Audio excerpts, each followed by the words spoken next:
Kemarin kita sudah mempelajari mengenai pendekatan penilaian dengan menggunakan penilaian bisnis dengan menggunakan pendekatan aset, ya. Yang mana ini terdiri dari dua metode. Yang pertama adalah AAM, Asset Accumulation Method, yang nanti kita akan pelajari ini disebut sebagai CEEM, Capitalized Excess Earning Method, atau bisa juga cuma dikenal sebagai Excess Earning Method. Metode akumulasi aset dan metode kelebihan pendapatan atau kapitalisasi kelebihan pendapatan. Nah, sedikit review bahwa kemarin yang kita pelajari itu adalah AAM. AAM ini ya mengidentifikasi ya identifikasi aset perusahaan, kan ya, baik yang bersifat on balance sheet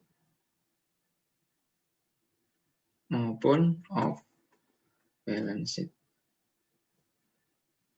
Ya. Selain aset juga kewajiban perusahaan baik yang on balance sheet maupun off balance sheet. Jadi dengan AM mereka identifikasi aset perusahaan dan kewajiban perusahaan baik on maupun off balance sheet, dan semuanya ini nanti akan kita cari atau akan disesuaikan ya, dicari nilai pasar wajarnya. Ya, ini juga dicari nilai pasar wajarnya. Ya.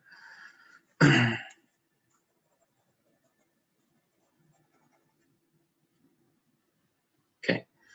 Nah, setelah itu ya, semuanya setelah dapat nilai pasar wajarnya dianalisis ya.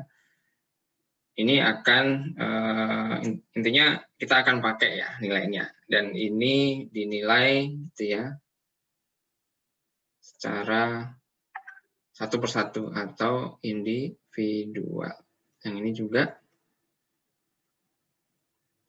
dinilai secara individual. Nah, kemudian setelah itu baru kita masuk ke identifikasi. Ya. Di sini kan aset ya, aset. Nah, kita akan mengidentifikasi terutama yang di bagian ini ya, off balance sheet ini. Nah, off balance sheet ini biasanya nanti akan terkait dengan identifikasi tadi, apa namanya, aset tak berwujud, ATB. Gitu. Nah, setelah diidentifikasi ya, ini untuk AAM itu akan dinilai ya secara individual, satu persatu ya, dicari nilai pasar wajarnya ya, seperti itu.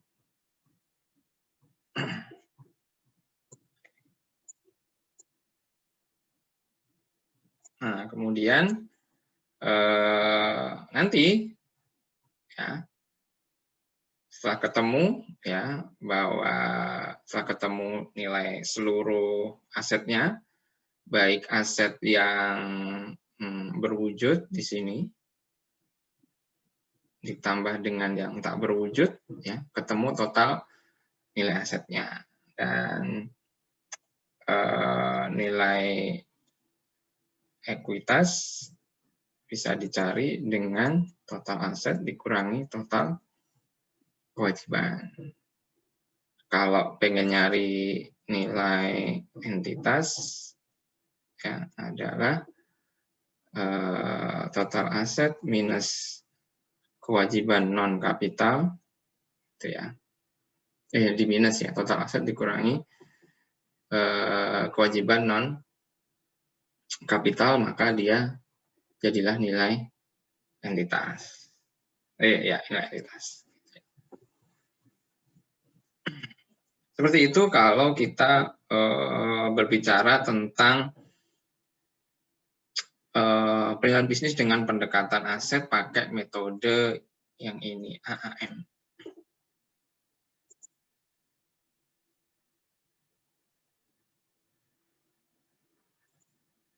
Bentar. Oke.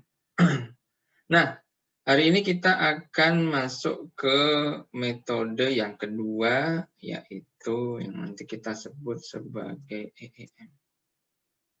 Ya, kita akan apa namanya?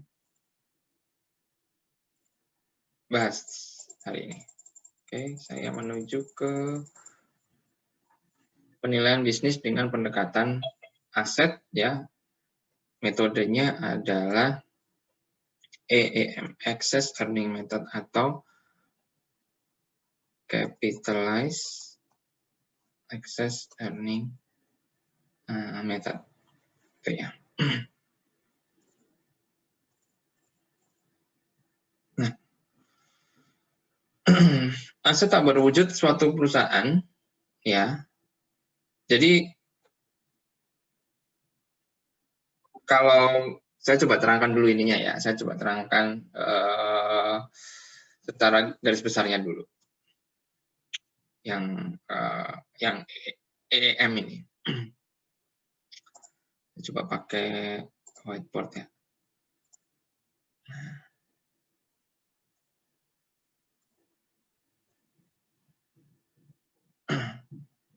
Saya coba pakai whiteboard. Nah, di sini.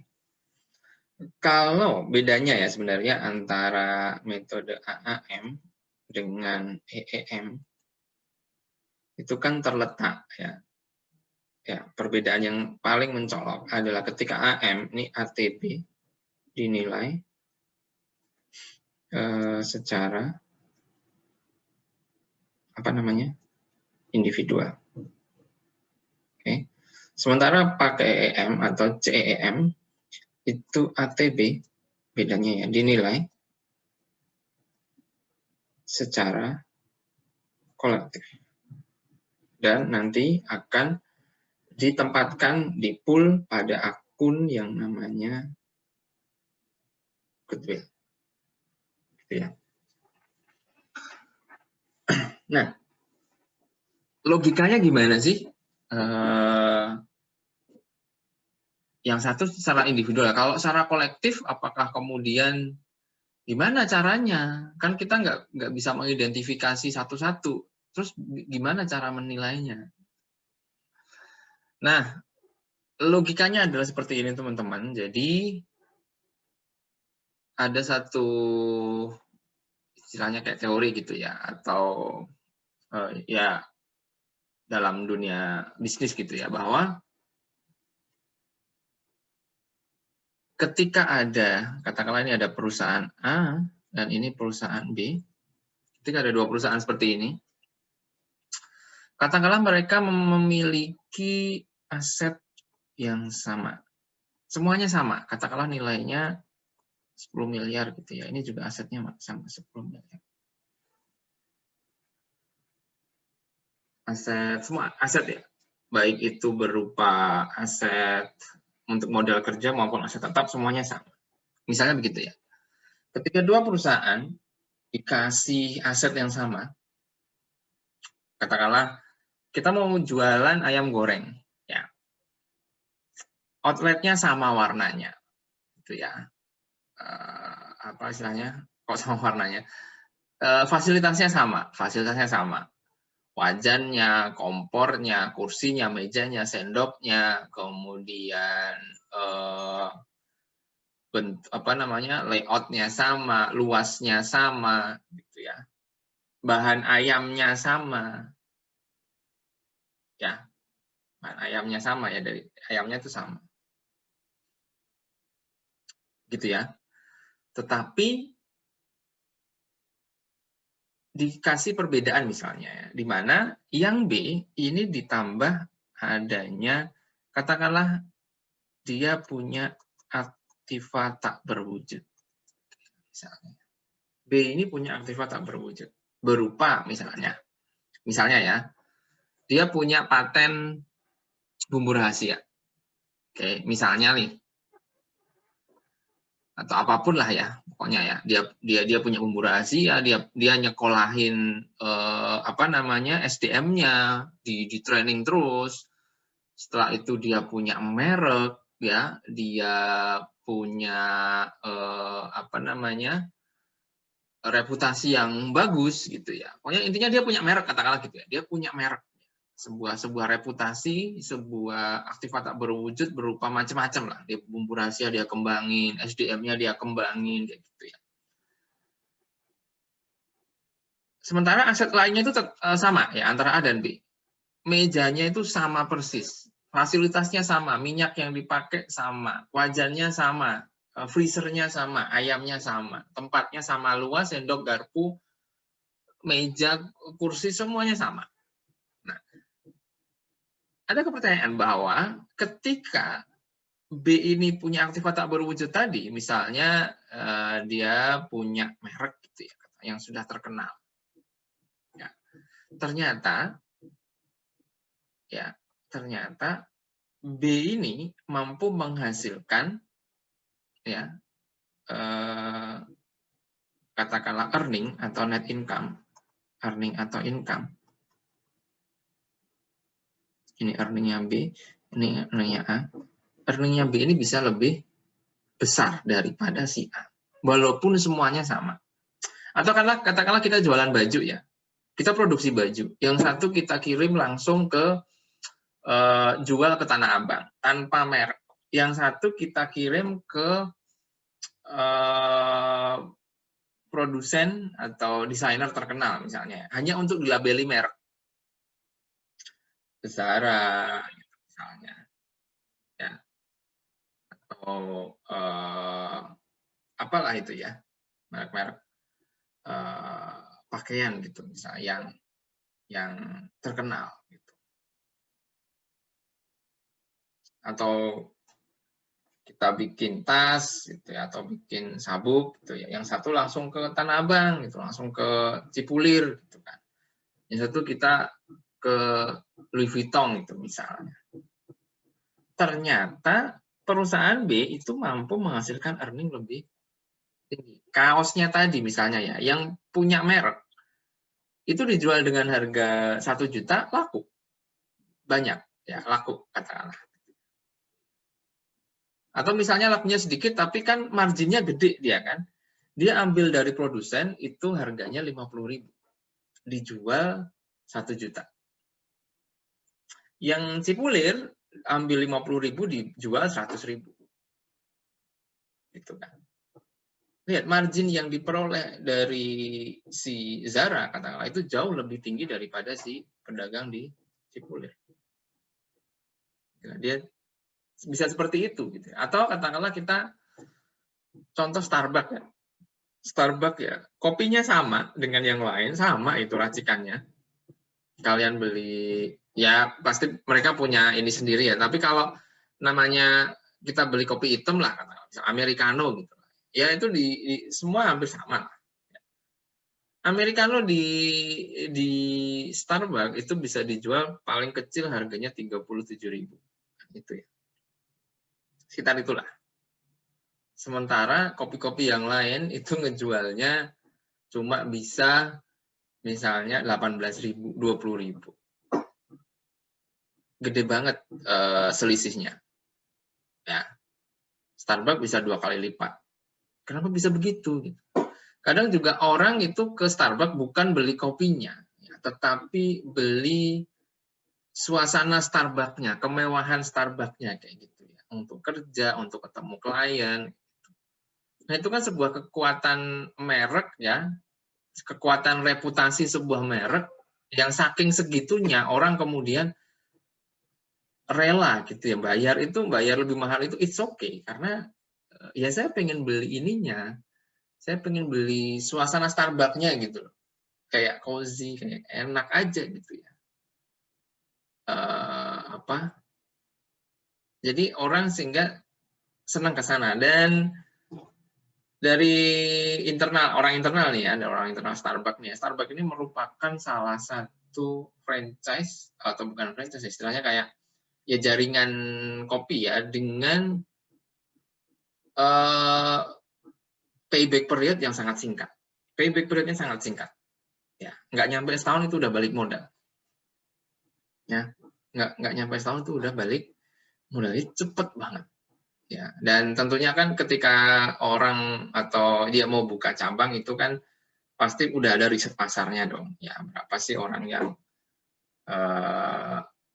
di daerah ini yang rame nggak sih kayak gitu. Coffee shop yang udah ada di sini apa aja nih gitu. Tempatnya rame nggak nih gitu di sini. Setelah dia buka dan biasanya akan meledak gitu, rame gitu lah. Tiap malam itu rame. Kadang saya juga misalnya butuh lembur gitu karena di kantor kadang kan agak serem ya malam-malam di lantai 3 gedung sendirian gitu misalnya. Saya memilih untuk ke Starbucks gitu ya misalnya entah di sektor 7 atau di sektor 9 hanya untuk supaya konsen kerja aja lebih enak aja gitu kan. Enggak terlalu rame gitu ya, enak suasananya. Kalau di dalam itu ya bisa konsen gitu kan. Nah, seperti itu ya, bisa seperti itu. Jadi itu kekuatan sebuah merek. Jadi artinya kalau kita lihat dari sini, karena income yang B ini lebih besar, berarti selisih ya. Earning B, earning ya, sorry.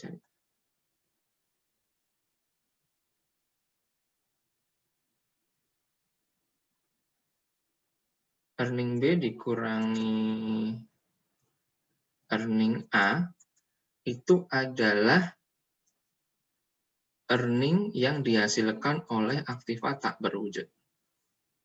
Ya kan? Secara logikanya ya. Lah kalau ini bisa menghasilkan lebih dari ini, padahal ininya sama, ya kan? Berarti ini pasti kontribusi dari aktiva tak berwujudnya. Ya kan? Nah, ini semuanya ya, semuanya udah tergantung, semuanya udah terkumpul di sini. Pokoknya entah itu dia punya bumbu rahasia, entah itu dia punya sistem prosedur yang bagus, entah itu dia punya dia training SDM-nya terus menerus, kemudian dia membangun reputasi merek kayak gitu kan. Itu sesuatu yang tak berwujud istilahnya. Nah, dia riset tentang bumbu rahasia misalnya, atau ngeracik kopi yang enak di mana sih gitu ya. Dia mencoba itu dengan merekrut orang-orang yang berpengalaman gitu misalnya, terus di training terus gitu ya, belajar kemana-mana, dikasih insentif untuk mengembangkan resep gitu misalnya. Ya, misalnya kadang kan Starbucks itu ada beberapa di season-season tertentu dia ngasih menu-menu spesial kan gitu ya. Misalnya yang kemarin baru itu Natal tuh biasanya ada spicy pumpkin kayak gitu-gitu ya kan. Nanti di summer ada apa gitu ya. Di spring ada apa gitu ya. Biasanya mengikuti 4 musim yang ada di belahan-belahan bumi subtropik gitu ya. Seperti itu. Nah, itu juga menjadi suatu daya tarik ya untuk promo. Cobain yuk, ini ada ini baru nih gitu. Ya, hanya untuk sekedar ke sana nyobain gitu. Nyobain, oh ini enak nih gitu misalnya. Ya, seperti itu. Itulah kekuatan aktiva tak berwujud. Nah, kalau kita berbicara seperti ini, kita sudah tahu bahwa selisihnya ini adalah pendapatan atau penghasilan yang dihasilkan oleh aktiva tak berwujud. Kemudian kita pakai prinsip yang seperti kalian yang pernah pelajari, yaitu pada penilaian properti misalnya Pak, dengan pendekatan pendapatan yang pakai yang namanya direct capitalization. Ini sebenarnya kita akan pelajari juga sih di penilaian bisnis ini ada direct capitalization, tapi karena ditaruhnya di belakang, paling nggak kan teman-teman sudah belajar tentang nilai properti kan, sehingga kita kapitalisasi ini. Kalau kita berbicara tentang penilaian properti pakai direct capitalization, ya itu kan free cash flow-nya itu kan ya kan dibagi dengan tingkat kapitalisasi, itu kan nanti akan menghasilkan nilai properti, ya kan? Logika yang sama akan kita pakai di mana ini akan kita masukkan ke sini. Free cash flow ini sebagai ini diganti dengan earning-nya aktiva tak berwujud dibagi dengan tingkat kapitalisasi dari si aktiva tak berwujud, maka nanti jadilah nilai total dari aktiva tak berwujud. Selesai. Gitu. Logikanya. Logikanya seperti itu, teman-teman. Paham ya? Nah, seperti ini. Ini adalah logika ya atau gambaran umum bagaimana kita melakukan penilaian menggunakan capitalized excess earning method. Kata-kata capitalized di sini sebenarnya sudah dari judulnya udah jelas ya. Kapitalisasi kelebihan pendapatan. Nah, kita cari kelebihan pendapatannya.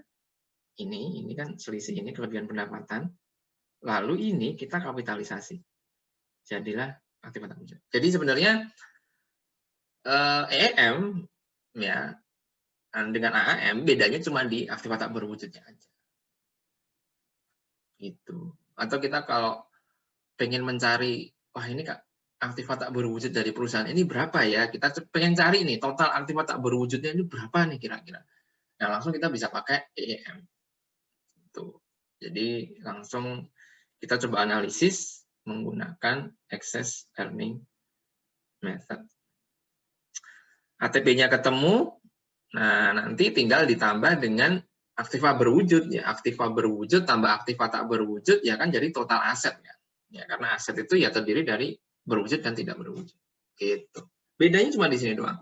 Kalau menilai aktiva berwujudnya mah sama antara AM dengan CEM mah sama ya, sama semua. Itu. Ini bisa di save ya.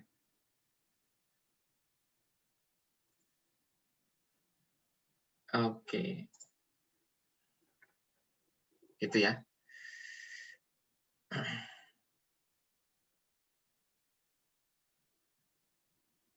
Ya. Kita ke slide lagi. Ya, tadi adalah gambaran umumnya supaya kita dapat oh begini logikanya ya. Nah, sekarang kita mulai ke detail-detail dari metode ini. Aset berwujud suatu perusahaan memberikan return tertentu kepada pemilik sesuai dengan risiko yang melekat dalam kepemilikan aset tersebut. Aset berwujud ya, memberikan return. Ini kok return lagi. Itu ya, memberikan return tertentu kepada pemilik sesuai dengan risiko yang melekat dalam pemilikan aset tersebut. Intinya adalah bahwa ketika kita berbisnis, ya, kan memerlukan aset berwujud. Kita mau usaha apa? Ya, mau usaha catering misalnya, ya kita butuh wajan, panci, spatula, kompor, gitu kan, tabung gas, ya kan, piring, nampan, oven, apalah gitu ya. Termasuk persediaannya berupa beras, mungkin wortel, telur, mentega, apapun itu. Dan itu kalau kita olah menjadi bisnis, mereka akan kita olah, kita gunakan gitu ya dalam suatu bisnis, kita jalankan kan menghasilkan pendapatan, itu pasti kan menghasilkan return. Nah, ternyata dalam bisnis ini ya supaya mendapatkan pendapatan yang lebih, return yang lebih itu tidak cukup dengan hanya mengandalkan aset berwujud saja seperti bahan baku, seperti alat produksi, ya. Tapi memerlukan banyak hal seperti tadi ya merek, reputasi, lokasi, terus pengembangan sumber daya manusia, riset di internal untuk pengembangan gitu kan. Dan ketika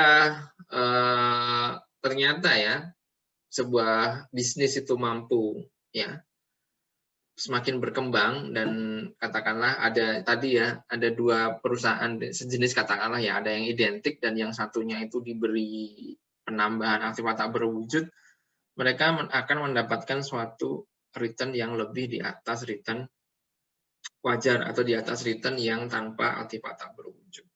Nah, ini merupakan kontribusi atau return dari aktiva tak berwujud itu sendiri. Gitu. Metode ini relatif untuk usaha yang sifatnya operasi atau operating company dengan tingkat keuntungan yang cukup dan pendapatan yang relatif stabil. Jadi lebih pas ketika perusahaan yang secara historik punya income yang positif gitu ya dan stabil. Gitu. Kalau return-nya negatif atau kecil, gitu ya, itu kecenderungannya malah ini tidak cocok. Oke, ini tidak cocok. Nanti akan saya jelaskan secara detailnya. Ini ada kata cukup di sini, punya arti bahwa ada level tertentu lah. Ada level tertentu yang mana ketika pendapatannya itu nggak mencapai level ini, maka metode ini nggak cocok. Nanti akan saya jelaskan nggak cocoknya ada di mana.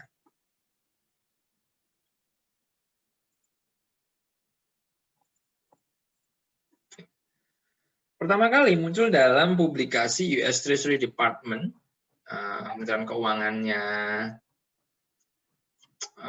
Amerika. Ya, kalau di Amerika itu memang atau di luar negeri ya, Kementerian Keuangan itu biasanya disebutnya sebagai treasury. Ya, sebagai treasury. Karena memang sebenarnya juga di Indonesia ya, kalau kita berbicara undang-undang, teman-teman masih ingat ya? Menteri Keuangan itu kan sebagai bendahara umum negara. Iya kan? Bendahara umum negara. Ya, kementeriannya pun sebenarnya adalah Kementerian Perbendaharaan kan gitu. Karena yang menjalankan itu adalah seorang bendahara umum. Treasurer. Ya, treasury.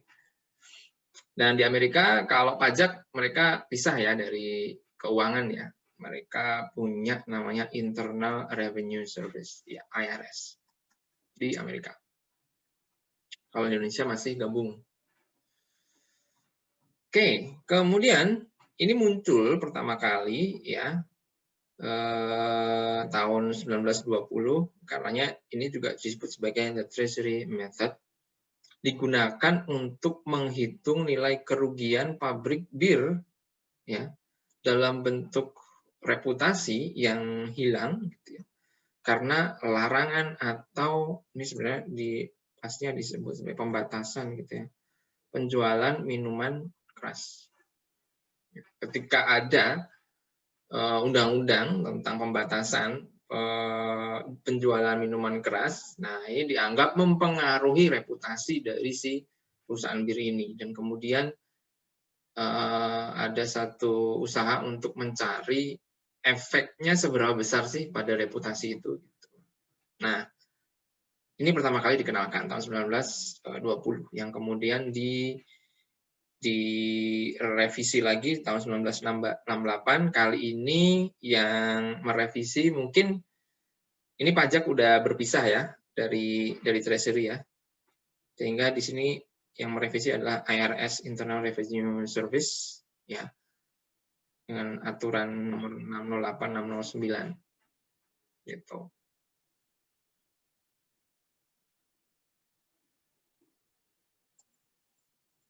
Oke. Awalnya ditujukan untuk mengestimasi nilai ATB sebagai satu kesatuan, Big Pot Theory. Jadi sebenarnya dari teori Big Pot Theory of Goodwill ya ini ya. Big Pot Theory of Goodwill. Dengan mengkapitalisasi kelebihan pendapatan selisih antara pendapatan perusahaan dengan return normal dari aset berwujud yang dimilikinya. Sebenarnya saya agak takut nih menggunakan kata-kata return normal karena nanti di belakang istilahnya sedikit ambigu. Atau ini mungkin saya ganti ya, return wajar gitu ya, dari aset berwujud yang dimilikinya. Setiap kelebihan return dari aset berwujud ya, itu adalah kontribusi dari aset tak berwujud, intinya seperti itu.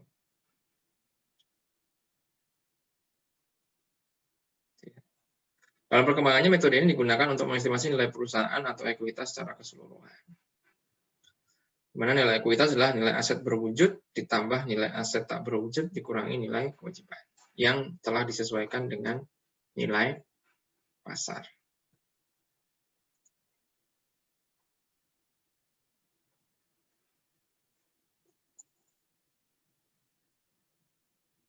Oke.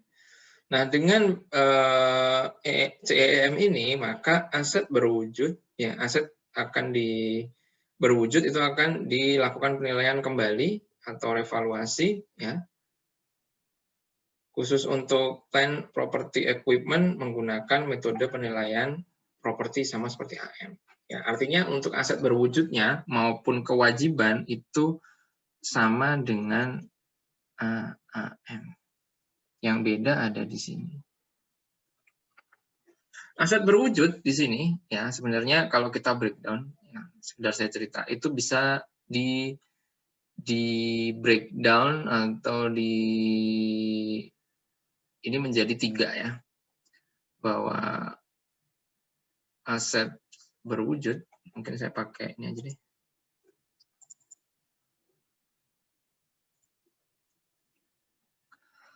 Aset berwujud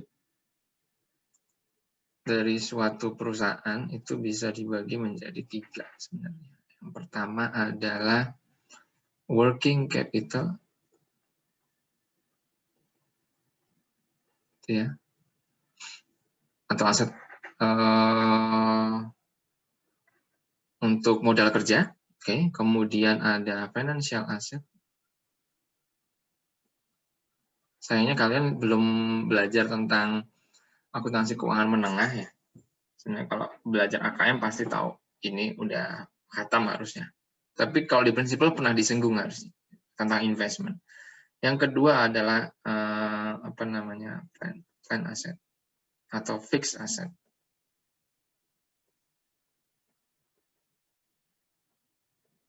Gitu. Working capital ya, ini harusnya udah tahu lah ya, dia adalah current asset minus current liability. Aset modal kerja, ya, aset-aset lancar yang digunakan untuk modal kerja. Ya, contohnya aset lancar ya ada kas, ada piutang, ada persediaan, ya, ada perlengkapan, habis pakai, gitu ya. Dikurangi dengan kewajiban lancar, utang dagang dan sebagainya. Oke, working capital.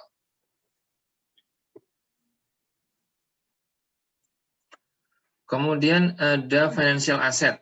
Financial asset ini aset finansial yang sebenarnya, kalau ini working capital ini terkait operasi biasanya ya, dan fixed asset ini juga biasanya terkait operasi. Kalau financial asset biasanya tidak terlalu terkait dengan operasi. Contohnya adalah investasi pada surat berharga. Nah, kalau teman-teman lihat di laporan keuangan mungkin akan ketemu ya, di laporan keuangan beberapa perusahaan ya, mungkin akan ketemu akun-akun seperti marketable securities ya. Aset keuangan. Aset keuangan biasa diperjualbelikan baik di pasar uang maupun pasar modal. Ya, ada saham, ada obligasi, ada real estate REIT ya. Real estate real estate fund itu saya lupa nama ininya, REIT real estate ya, itulah ya. ada misalnya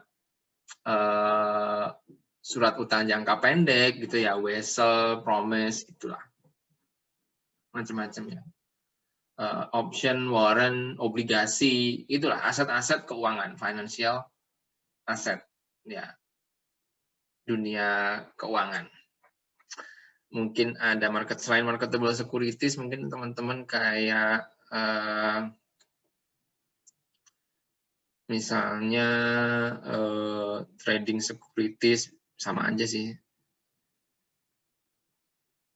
Misalnya available for sale securities, misalnya kayak gitu. Terus equity investment, ya, investasi di saham. Kemudian ada debt investment dan lain sebagainya. Aset keuangan. Plan aset atau fixed asset ini adalah aset operasi yang jangka panjang, ya, bisa berupa tanah, bisa berupa apa namanya, tanah, bangunan, gitu ya, properti lah ya, mesin, yang kalian pelajari selama ini. Kalian sudah mempelajari penilaian tanah, penilaian bangunan, residensial, komersial. Nanti akan kemudian penilaian mesin dan peralatan. Ya kan? Ini aset berwujud, working capital, financial asset, dan plan asset atau fixed asset. Ya, working capital adalah current asset minus current liability. Ini adalah aset berwujud dalam pandangan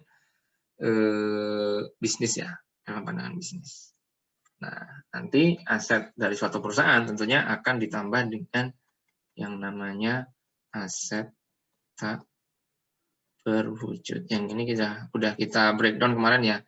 Ada paten, ada copyright, gitu ya, ada goodwill, dan lain sebagainya. Gitu.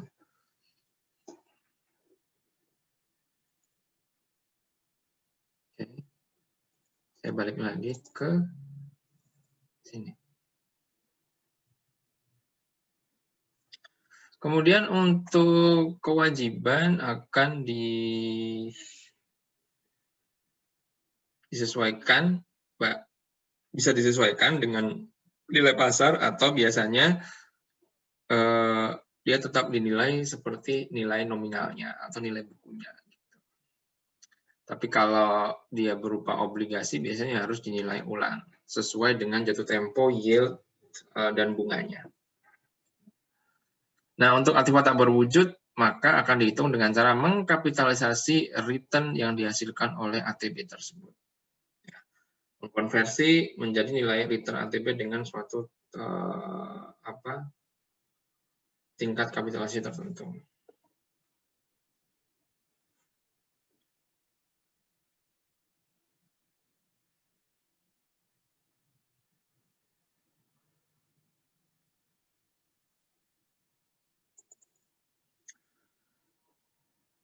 Setelah itu, sesuaikan semua pos aset berwujud dan kewajiban dalam neraca menjadi nilai pasar atau nilai pasar wajar. Gitu ya. Baik yang sifatnya adalah on balance sheet dan juga off balance sheet. Oke. Kemudian hitung nilai aset berwujud bersih atau net tangible asset value atau NTAV. NTAV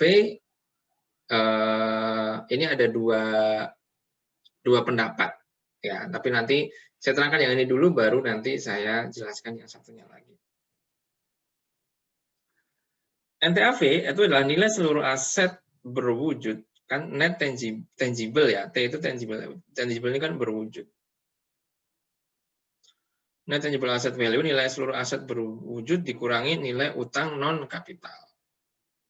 Katakanlah NTAV-nya 10 miliar. Jadi setelah asetnya semua dinilai ulang, gitu ya, Lalu kita hitung NTAV-nya. Nah, caranya begini. Oke. Setelah itu,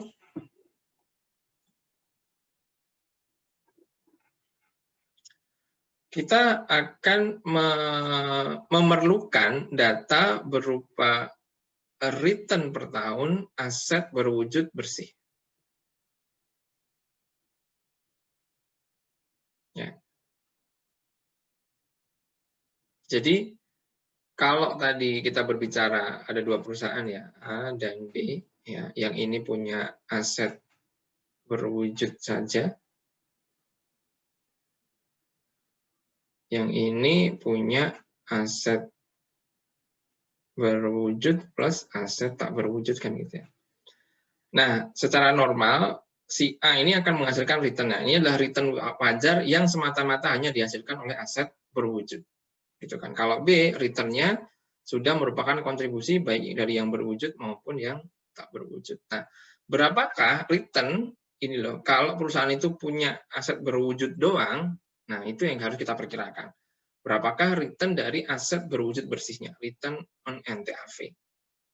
Gitu ya. Misalnya return-nya adalah 18,4%, katakanlah seperti itu ya. Misalnya.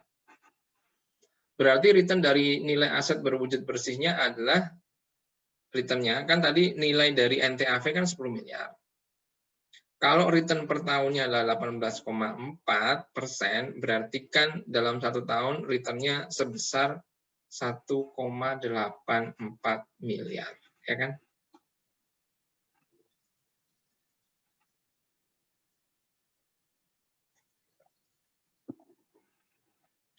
$1,84 miliar. Itu adalah return besaran return tahunannya. Oke, besaran return tahunan. Oke, setelah itu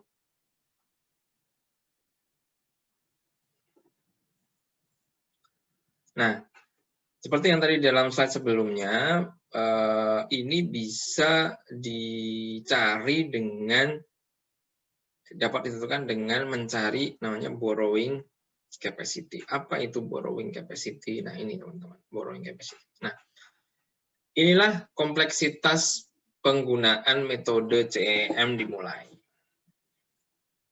Kompleksnya kenapa? Menentukan nilai return wajar sebuah net tangible asset itu sulit. Net tangible asset itu sulit. Berapa return? Ya, intinya kayak gini, return sebuah perusahaan yang beroperasi tanpa aktiva tak berwujud sama sekali. Ya. Itu kan sulit ya. Gimana kita bisa mengukurnya secara benar-benar? Padahal kenyataannya perusahaan ini kan pasti punya aktiva tak berwujud ya, walaupun mungkin kecil, namanya juga dia beroperasi, ataupun nilainya nggak signifikan, tapi pasti dia punya. Nah, kita memperkirakan returnnya berapa? Selama ini ya kalau perusahaan itu berjalan gitu ya mendapatkan income itu pasti kontribusi dari aset berwujud dan tak berwujud. Ya. Terus kita memisahkan yang normalnya aja ini gimana? Nah itu sulitnya di sini ya itu. Kalau kita pakai logika melihat dari prosesnya CEM tadi kayaknya kok gampang ya. Wah ini daripada menilai kayak AAM satu-satu, patennya kita cari, terus kita nilai, copyright-nya ada enggak, pool of customer ada enggak, pool of employee-nya kita ukur satu-satu kan ruwet. Oke, ini kayaknya lebih simpel, tapi ternyata ini juga ada tantangannya. Yang pertama ini, menentukan return wajar NTAV. Nah ini bisa diprediksi dengan cara menghitung borrowing capacity. Apa itu borrowing capacity? Secara sederhananya begini. Borrowing capacity itu adalah ketika kita punya aset berwujud, gitu ya. Terus kita katakanlah butuh utang, butuh uang, butuh pembiayaan, ya, butuh uang.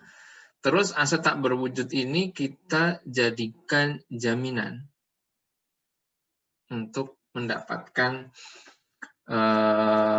untuk mendapatkan pinjaman cepat gitu ya, atau kas cepat. Nah, ketika aset berwujud itu kita jadikan jaminan, berapakah nilai ya, berapa nilai pinjaman yang kira-kira akan diberikan oleh kreditur ya, dengan menghitung persentase terhadap nilai aset berwujud yang kita jaminkan. Contoh kayak gini. Misal kita butuh uang secara cepat dan kita menjaminkan aktiva tetap kita. Aktiva tetap kita misalnya nilai pasar wajarnya adalah 20 juta. Itu kira-kira kalau kita butuh uang cepat nih ya, berapa kira-kira si kreditur akan memberikan kita uang? Misalnya, ini Pak, tak jaminin ya, saya punya rumah, nilai pasarnya 1 miliar, saya butuh uang segera sekarang, berapa ya? Saya bisa dapat berapa? Gitu kan. Nah, bank, katakanlah itu ya, sebagai kreditur, itu kan pasti akan mikir-mikir kan. Atau pegadaian, ya katakanlah gitu ya, atau pegadaian. Gitu ya. Pasti akan mikir, wah ini nih, butuh uang ya, jaminannya ini gitu ya. Nah, kreditur kan pasti akan mikir, wah kalau ya saya bisa sih ngasih kan ada jaminannya ya. Kalau nanti dia lari, jaminannya bisa saya jual. Cuman pasti si kreditur juga mikir, tapi kalau jaminannya, katakanlah misalnya ya rumah agak-agak susah nanti jualnya nggak bisa cepet nih gitu. Nanti kalau saya butuh duit sewaktu-waktu gimana? Misalnya kayak gitulah ya. Nah, akhirnya diberikan, oh ya udah biar saya aman, misalnya gitu ya, biar saya aman daripada nanti saya kesulitan likuiditas, tak kasih pinjaman tapi tidak sebesar nilai rumahnya ya, karena kan saya nanti menanggung risiko likuiditas, risiko macam-macam untuk untuk menjual itu kan gitu ya. Ya likuiditas terjadi karena apa? Misalnya katakanlah si yang utang itu tadi lari, dia butuh duit lagi, wah padahal duitnya udah dikasih atau diutangin ke orang yang tadi. Nah, dia akhirnya jual rumah. Nah, jual rumah kan nggak bisa cepet kadang kan ya. Akhirnya dia berhari-hari malah nggak bisa makan karena uangnya habis. Dan sedangkan dia masih menunggu hasil penjualan dari uang rumah tersebut misalnya. Dari rumah tersebut. Nah, makanya kadang cuma dikasih misalnya ini ya 50%. Misalnya. Nah, ini kita hitung. Nah, misalnya piutang misalnya, ini dapatnya 80%. Ya udah kita berarti dapat dana 8 juta. Persediaan kita agunkan, ya, kita gadekan. Nah, ternyata dapatnya sekitar 60%, berarti dapat utang 12 juta. Kayak gitu logikanya. Nah,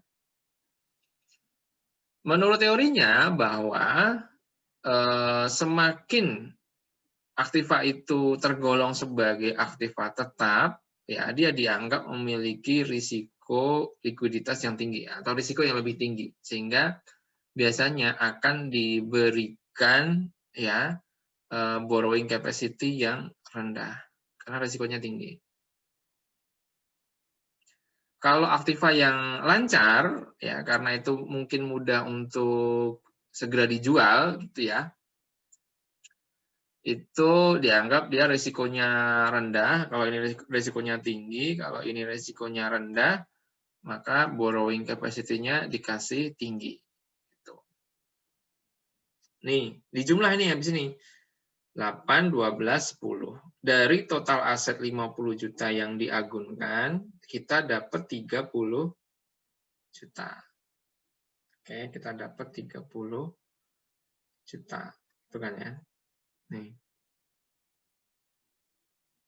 Setelah ketemu 30 juta, kemudian kita kayak membuat suatu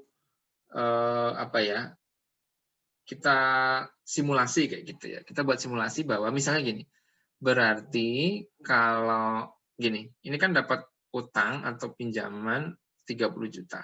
Nah, kita buat simulasi kayak kita mau bikin perusahaan, ya, kayak kita mau bikin perusahaan yang memerlukan aset sebesar yang kita data ini. Kita memerlukan aset itu sebesar 50 juta. Nah, dari simulasi ini kan kita dapat utang 30 juta.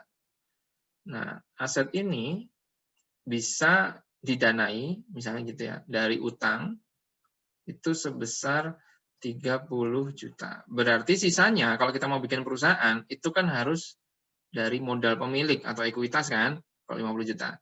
Ini berarti sisanya berapa? Nanti kalau 30 juta dari utang, berarti sisanya adalah 20 juta. Gitu kan ya. Berarti proporsi utang di sini, ya proporsi utang dari seluruh target aset yang kita ingin dapat, itu kan 3/5 ya, atau 30/50 juta. Atau ini adalah 60%, sementara yang ini pasti 40%. Oke, dapat ya? Dapat proporsi perbandingan antara utang, ya di sini utang, di sini adalah ekuitas. Ingat, ini hanya simulasi saja untuk perhitungan selanjutnya. Oke. Nah, cara mencari NTAV setelah itu adalah kita mendata atau mencari WACC NTAV. Nah, WACC khusus nih, WACC NTAV.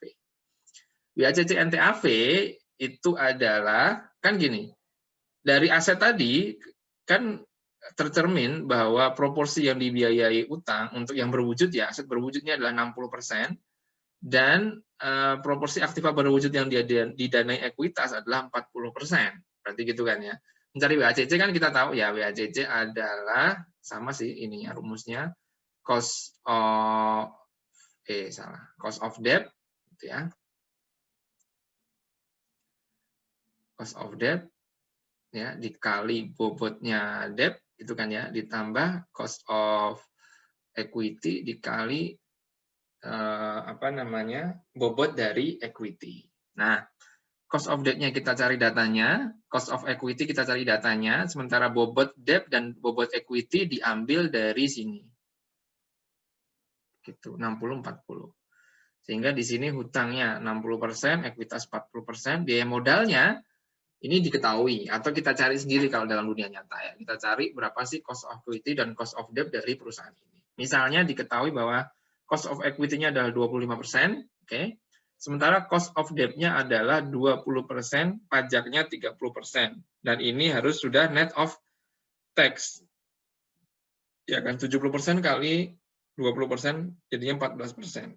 Kita kalikan, kita jumlahkan, maka ini setelah kita total, inilah yang disebut sebagai return on NTAV. Ini adalah cara mencari, cara mengestimasi return on NTAV. Ya, saya ulang lagi, kita data seluruh aktiva, oke, kita cari nilai pasar wajarnya, kemudian kita cari seandainya ini kita gadaikan, ya, atau kita cari pinjaman dengan mengagunkan aset dapat berapa persen. Setelah masing-masing diidentifikasi gitu ya, dikali, nah ketemu totalnya, berarti dari total aset tetap yang kita perlukan, ya, yang bisa didanai utang atau yang didanai utang kira-kira segini. Ya, kira-kira segini. Berarti sisanya kita kayak buat simulasi bahwa seakan-akan bahwa aset tetap ini, aset berwujud ini, yang 60% dibiayai utang, yang 40% didanai oleh ekuitas. Setelah itu kita cari WACC NTAV. Nah, caranya adalah kita cari biaya modal atau cost of debt dan cost of equity dari perusahaan itu dikali dengan bobot yang tadi kita hitung. Bobot utang dan ekuitas dari NTAV. Setelah ketemu, kita jumlah, dapatlah return on NTAV. Nah, meskipun ada metode seperti ini, sekali lagi, ini juga tidak mudah. Pertama, angka-angka di sini, kalau misalnya teman-teman menilai, apalagi untuk kepentingan pajak, misalnya yang bisa digugat, teman-teman harus yakin, ini dapat dari mana? Dasarnya apa? Beberapa yang menyebutkan ini bisa dicari dari ya istilahnya rata-rata perbankan gitu ya. Itu ketika menjaminkan mereka menilainya bagaimana. Dan ini kadang juga judgement dari penilai sih. Maka kita boleh bilang juga metode CEM itu banyak subjektivitasnya juga.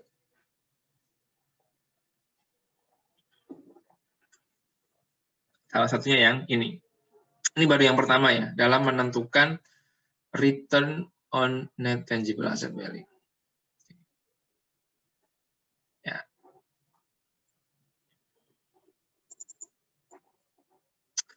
Nah, sekarang berikutnya setelah kita tadi kan udah tahu nilai NTAV. Terus yang kedua cari nilai return on NTAV gitu ya.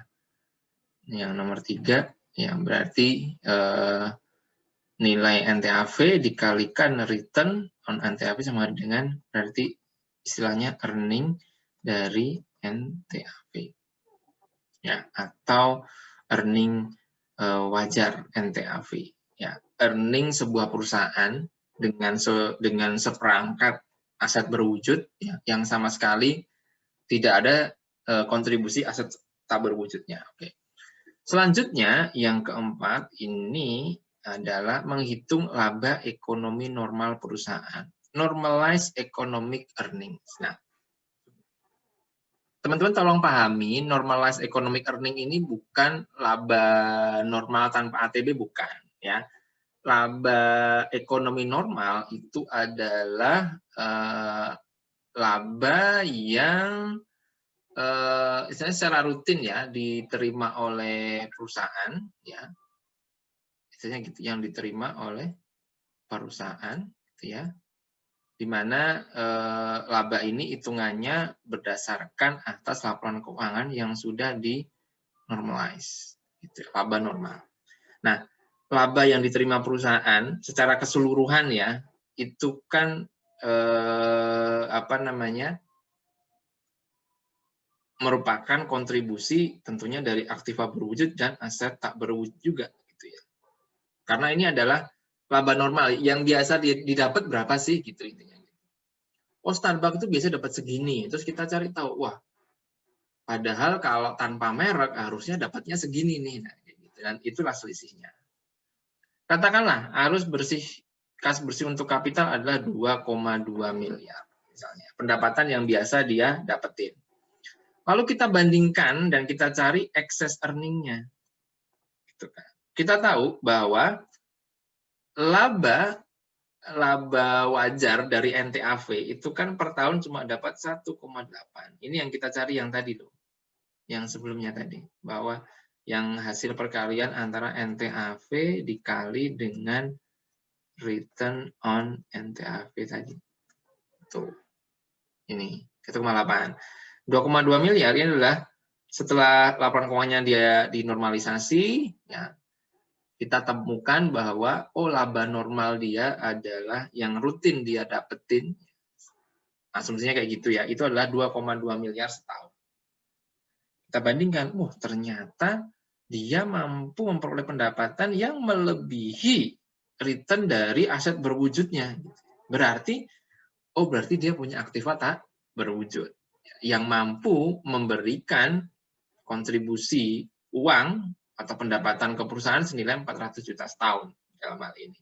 Nah, 400 juta ini lalu kita kapitalisasi gitu, untuk menentukan nilai dari aktiva tak berwujud.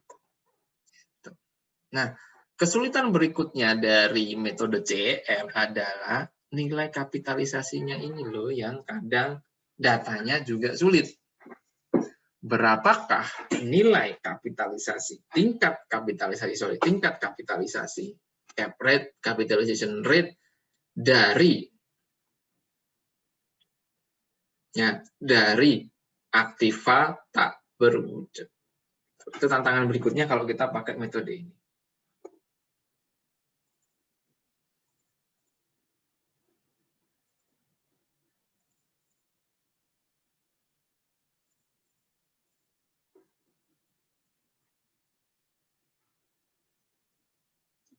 Nah, akhirnya kita kapitalisasi ATB itu 400 juta dibagi 25% dapatlah 1,6 miliar. Nah, ini adalah nilai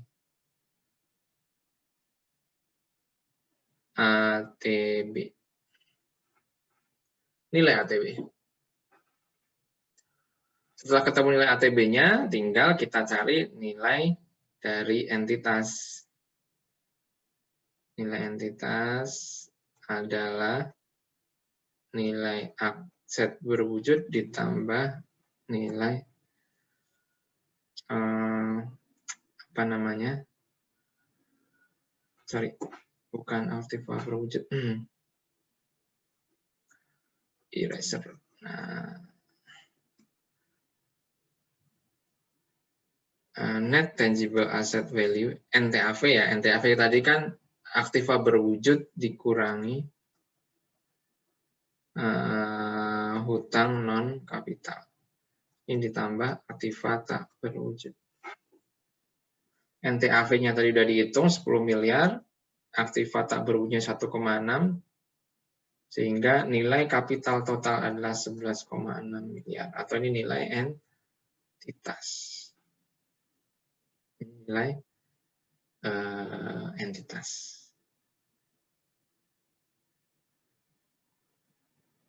Gitu.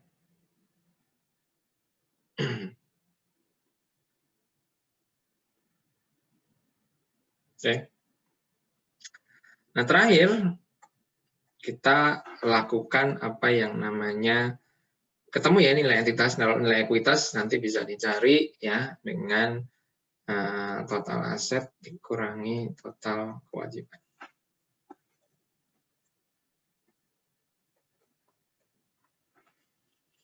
Terakhir kita lakukan yang namanya sanity check. Nah, sanity check ini adalah semacam apa ya? Semacam rapid test gitu ya, rapid test. Ya. Jadi belum tentu ini menjadi patokan. Kalau patokan itu kan swab ya, swab test kalau di dalam kasusnya corona ya. Sanity check itu semacam untuk memberikan kita keyakinan yang lebih gitu ya, menambah keyakinan bahwa apa yang kita lakukan dalam CEM itu masuk akal, nah, kayak gitu, misalnya masuk akal. Jadi ya bukan benar atau salah ya, karena ini relatif ya, itu paling nggak reasonable. Oke, ini penilaiannya itu bisa diterima lah. Nah itu dengan melakukan sanity check. Nah, apa itu sanity check? Bentar ya.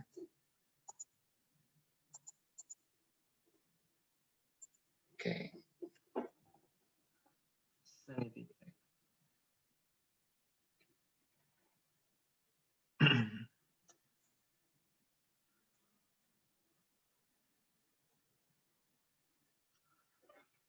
Sanity check itu adalah uji ya tadi ya, uji untuk mengetahui ya, uji untuk melihat ya, untuk melihat kewajaran gitu ya, kewajaran gini.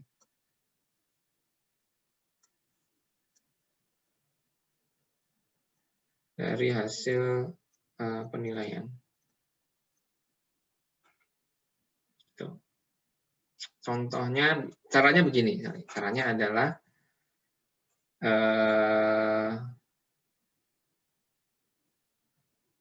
pertama ambil data normalized earning. Ya. Normalized earning.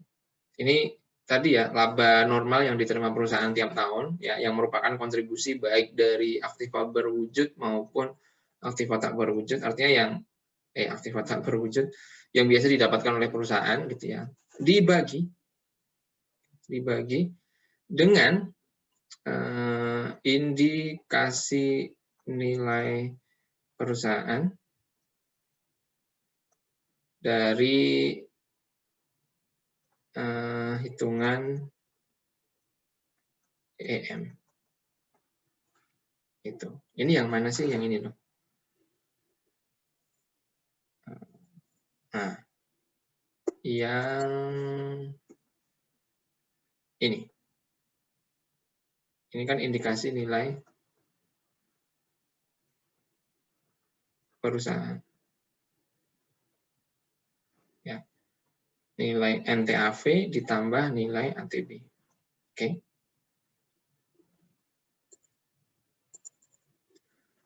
Nah, ini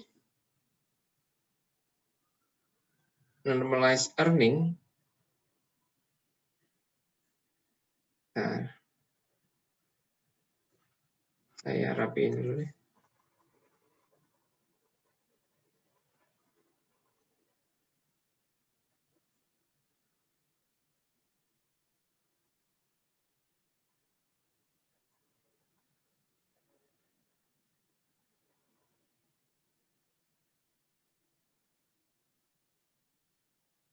Dibagi dengan apa belepotan sih.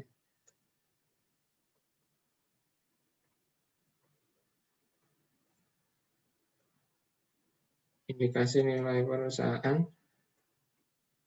hasil perhitungan CM itu apakah mendekati WACC perusahaan? Apakah normalized earning yang tadi kita hitung dibagi dengan indikasi nilai perusahaan hasil perhitungan CM itu sudah mendekati WACC, itu nilainya. Kalau terlalu jauh, maka periksa lagi ya. Berarti perhitungan kita di CM itu perlu dicek, paling enggak. Ya, walaupun ini bukan menjadi suatu ukuran absolut ya, relatif. Tapi paling enggak dengan oke, WACC-nya sekian berarti cukup inilah, cukup dekat lah, gitu, cukup dekat lah. Gitu.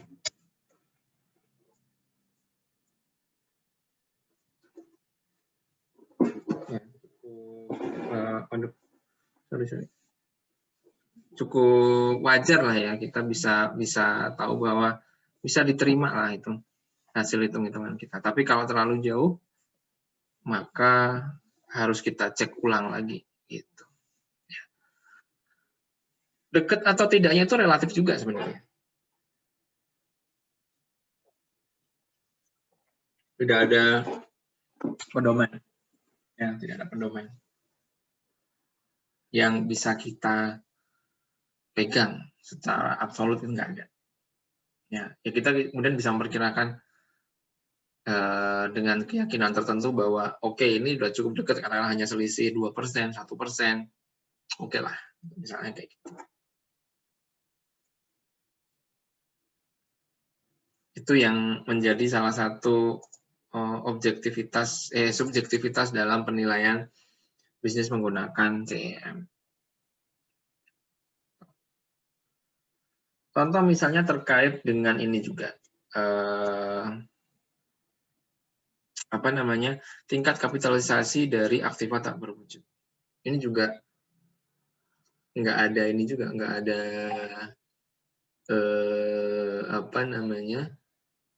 nggak ada guidance gitu, nggak ada. Dalam bukunya Shannon Pett kalau nggak salah ya, itu memberikan hanya satu gambaran umum lah, bahwa return on NTAV itu kisarannya antara, saya lupa ya, mungkin gini, 8-10%, dia bilang gitu per tahun. Sementara untuk return on intangible asset itu berkisar di antara ya normalnya itu 15% hingga 20% per tahun.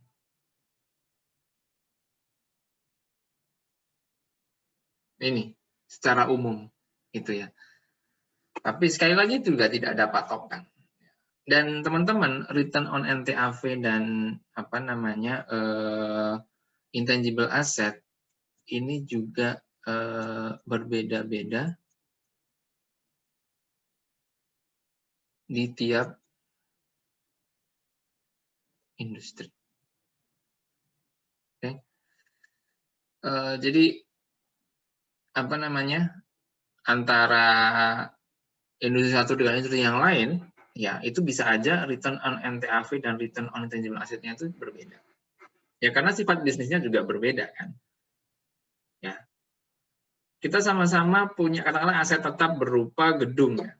Ya, kita punya aset berupa gedung. Yang satu kita jadiin mall misalnya, yang satu kita jadiin shopping center. Mall sama aja. Yang satu kita jadiin shopping center, yang satu kita jadiin office building. Ya. Dengan nilai yang sama, misalnya sama-sama 3 triliun, sama nilainya. Tapi yang satu bentuknya mall, yang satu bentuknya office, atau mungkin satu lagi bentuknya hotel. Dengan nilai yang sama. Ya, dengan nilai yang sama. Apakah mereka akan menghasilkan return yang sama per tahun? Enggak. Ya kan? Dari situ aja sudah beda. Yang satu mall, padahal itu sama-sama di dunia properti ya. Mall, yang satu hotel, yang satu office. Itu aja return-nya udah beda-beda. Gimana kalau asetnya itu, industrinya juga berbeda. Gitu ya. Sama-sama bangunan dalam sektor properti komersial aja udah beda return-nya. Ya, return sebuah bangunan loh ya itu ya. Kita berbicara return sebuah properti ya. Nah, gitu.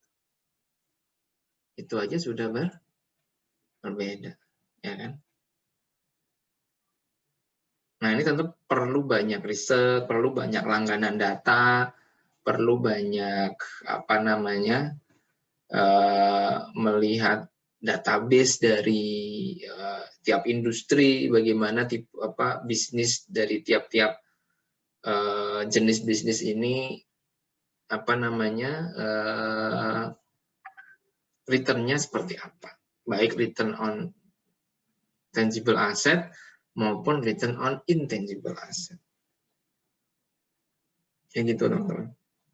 Ini yang perlu kita garis bawahi. Ya. Susah di sini. Kalau ini kok contohnya 25 ya, itu contoh doang sih. Kebetulan dapat slide-nya kayak gini contohnya. Udahlah, biar gampang ya udah gitu ya. Oke. Nah, teman-teman, perlu saya sampaikan juga bahwa seperti yang tadi saya sampaikan, untuk CEM ini kan lebih cocok untuk perusahaan yang tadi ya, income-nya itu kan cukup ya, dan stabil, dan bersifat going concern atau operating, gitu ya. Kenapa kok ada kata Nah, kenapa kok ada kata cukup di sini? Nah, ini akibat dari, coba kalau kita lihat, nah di sini, kalau kita lihat, dalam contoh, ya namanya juga contoh ya, kita tahu hasil perhitungan bahwa laba ekonomi normalnya dia itu lebih besar daripada return dari NTAV. Apa yang terjadi ketika laba ekonomi normal itu ternyata setelah kita hitung hasilnya cuma 1,2 miliar. Apa yang terjadi? Ketika dikurangi dengan return wajar on NTAV, hasilnya adalah negatif 0,6 miliar. Kalau ininya negatif, berarti metode ini tidak cocok digunakan. Kenapa kok ada kata-kata income-nya cukup? Untuk perusahaan-perusahaan yang punya income yang relatif di atas return on NTAV-nya. Kalau dia di bawah return on NTAV, metode ini tidak cocok. Yang negatif di situ. Ini bisa menjadi indikasi bahwa sebenarnya perusahaan itu bisa kita bisa nilai itu sebenarnya kurang layak beroperasi. Ya. Artinya dia mendingan tidak usah dilanjutkan. Bisa jadi seperti itu, ya. Bisa jadi seperti itu. Karena apa? Dia tidak menghasilkan return aset yang memadai gitu ya. Dia tidak menghasilkan return aset yang memadai, malah return yang didapatkan jauh lebih kecil daripada return dari aset tetapnya gitu ya. Artinya dia kayak ada yang salah gitu lah. Ya bisa aja sih tetap berlanjut, tetapi itu kemudian menjadi presiden bahwa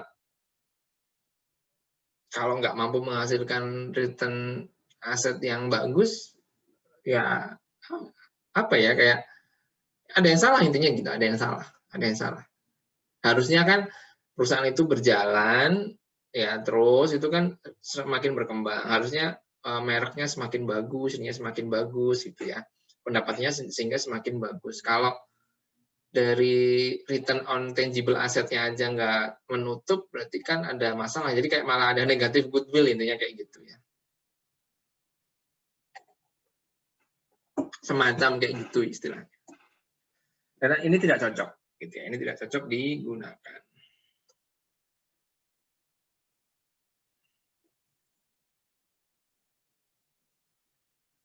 Oke.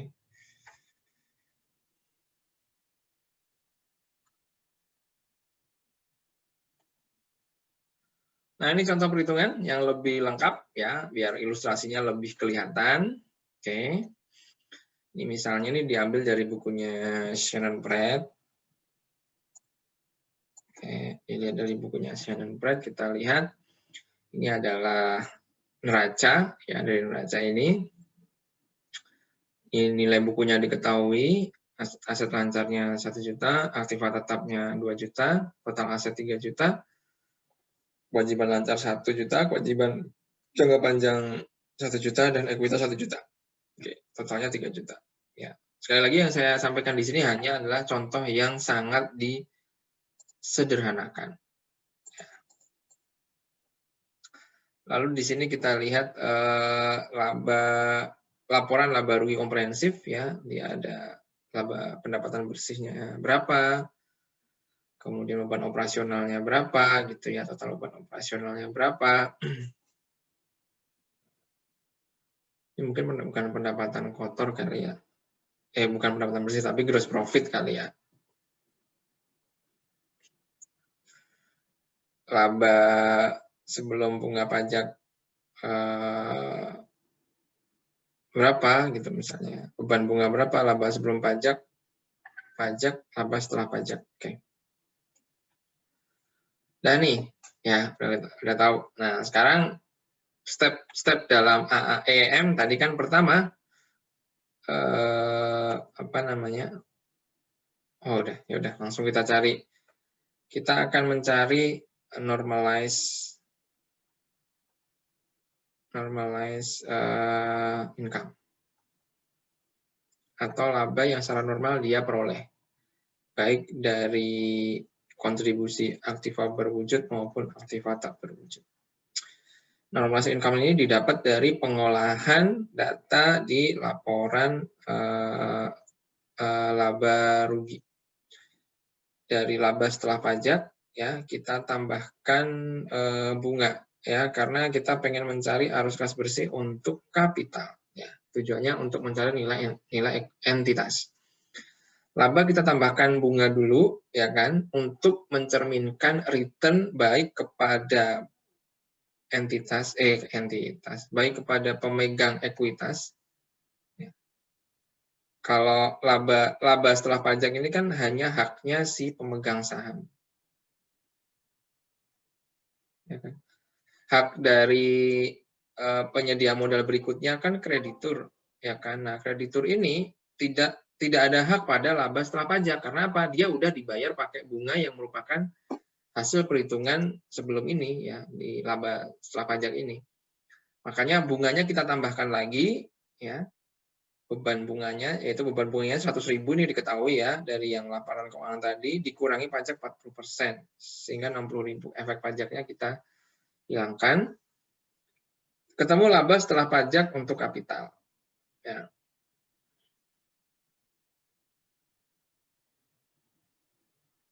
Oke, laba setelah pajak untuk kapital, 660.000. Setelah itu ditambah dengan beban penyusutan, karena kita pengen cari arus kas bersih, ya, free cash flow.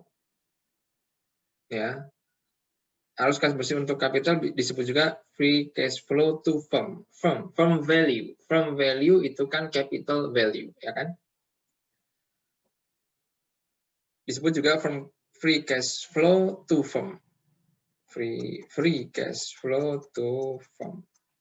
Kalau untuk ekuitas nanti free cash flow to equity. Oke, kita mencari yang entitas dulu ya.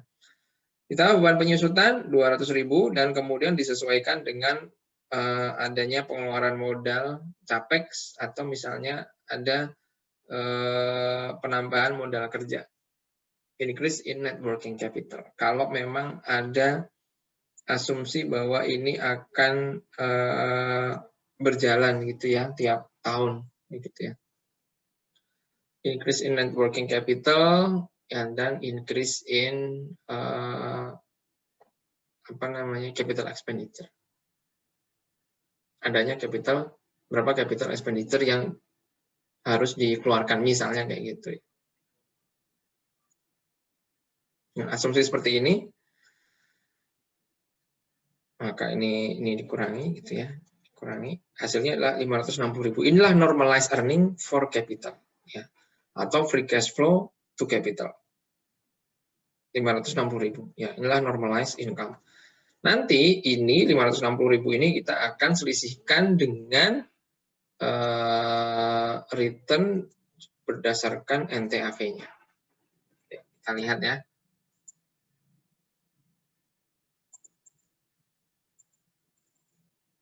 Nah, lalu kita sampai di sini, saya pakai, jangan biru, yang merah. Ini dapat 560.000, yang tadi ya, ini adalah free cash flow to firm. Okay. Terus kita mencari return dari net tangible asset value, return on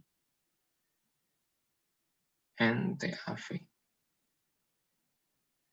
Oke, yaitu ternyata istilahnya kalau ini digampangin ya, nilai pasar wajar udah diketahui 2,5 juta gitu ya, langsung diketahui ya.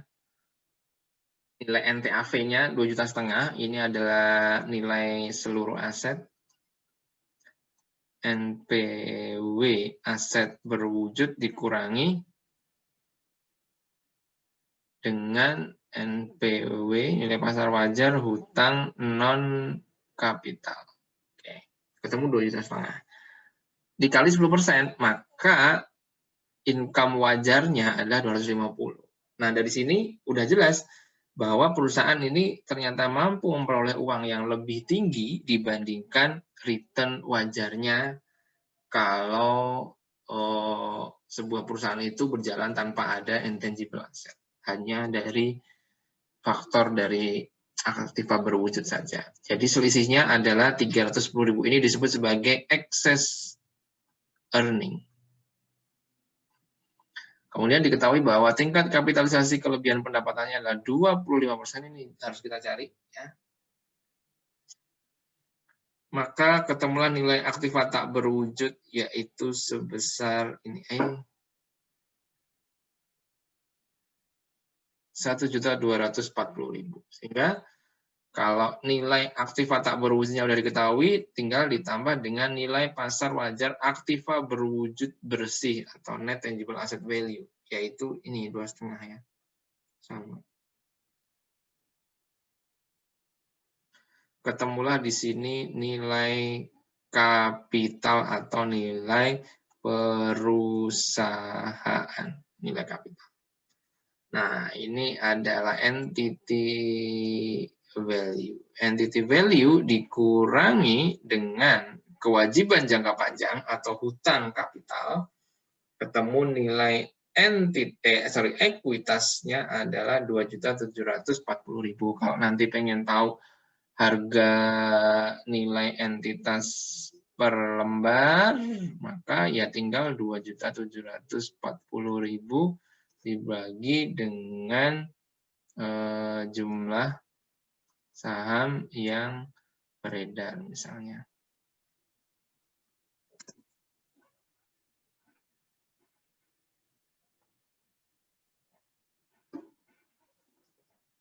Itu ya.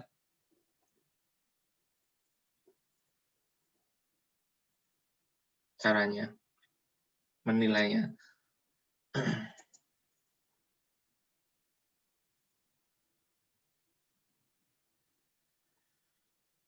Ya, pada prinsipnya sama dengan AAM, cuma perbedaannya pada ATB-nya secara kolektif. Digunakan untuk yang operasi tingkat keuntungannya cukup dan stabil. Orang yang negatif mengindikasikan nilai perusahaan di mana nilai going concern-nya lebih kecil dari nilai likuidasi. Ibaratnya perusahaan itu kalau dijual asetnya itu misalnya dijual satu-satu, dijumlahin, sama dijual sebagai satu kesatuan bisnis, itu malah lebih uangnya lebih banyak yang tadi. Kalau asetnya itu dipretelin satu-satu, bukan sebagai bisnis, terus dijual, dilelang. Gitu.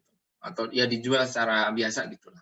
Itu malah lebih tinggi daripada dijual sebagai satu kesatuan bisnis. Gitu. Karena ya itu tadi, bisnisnya itu tidak mampu memberikan return yang bahkan yang setara dengan return dari tangible asetnya. Gitu. Jadi kayak, ya ngapain bisnis, tapi return-nya kok begini amat gitu ya. Indikasi nilai yang dihasilkan adalah nilai kendali ya, nilai kendali. Karena ini seluruh mengindikasikan akses terhadap seluruh aset. Dan indikasinya adalah nilai pasar wajar. Nah, menurut Pratt, ini menurut Pratt ya, bahwa pada pendekatan aset, ya, ini kan pendekatan aset ya, baik EEM maupun AM ya, AM maupun EEM. Ini kan perusahaan dinilai di mana aset-asetnya itu dinilai kembali, gitu kan ya, sesuai dengan nilai pasarnya kan gitu ya, nilai pasar wajarnya, nilai pasar, gitu kan. Nah, karena dia dinilai bahwa dia itu berdasarkan nilai pasar, ya nilai pasarnya seakan-akan itu ada yang siap beli, gitu ya, seakan-akan ya, ini nilai pasarnya berapa sekian, seakan-akan itu kan ada yang siap membeli aset itu, gitu ya, dengan harga sekian, gitu ya. Maka asumsinya ini nanti indikasi nilainya juga bersifat marketable atau siap dipasarkan, gitu ya. Sehingga apabila kita menilai untuk perusahaan yang tertutup, ini harus kena delom. Gitu ya. Karena ini nilai kendali, kalau kita menilai untuk minority, ini harus kena delom. Ya, tapi kalau kita mencarinya memang untuk kendali, ya nggak usah pakai delom. Kalau memang kita mencari perusahaannya itu yang sifatnya terbuka, gitu ya, maka ya nggak usah di delom.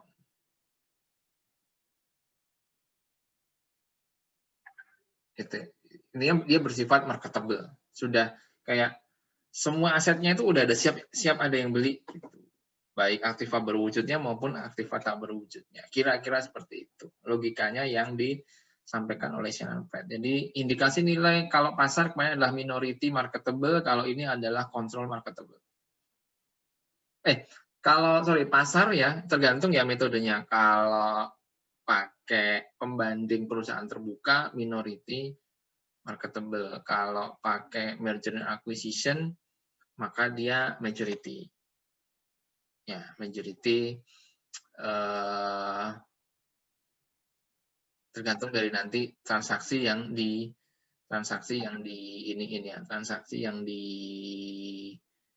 pembandingnya. Untuk yang merger itu apa? Apakah perusahaannya adalah perusahaan terbuka atau perusahaan yang tertutup gitu ya. Intinya seperti itu. Kalau di sini AM, EM semuanya adalah nilai kendali, kontrol, dan marketable. Berapakah ini?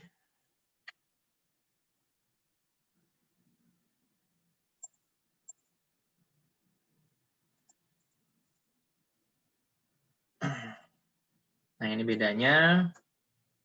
Kalau AAM satu persatu individual seluruh asetnya. Kalau CEM